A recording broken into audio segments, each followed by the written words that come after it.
Kasi mauubos ang paninda ko, na pa po umaga eh. Kitang-kita sa mata niya ang saya at galak nang narinig niyang papakyawin ko yung paninda niya. Tutulungan ko siya at uubusin ko yan.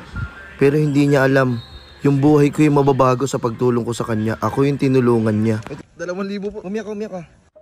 Dito na bumuhos ang maraming luha nung sinabi kong umiyak siya para nakikita sa video at maraming maantig at maraming views.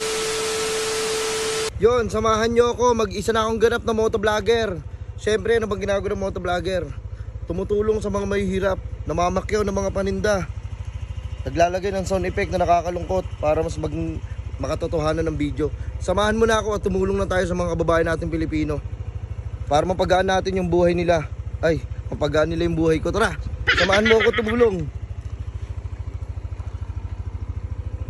Habang binabaybay namin ang kainitan ng isang lugar, meron kaming napansin na isang lalaki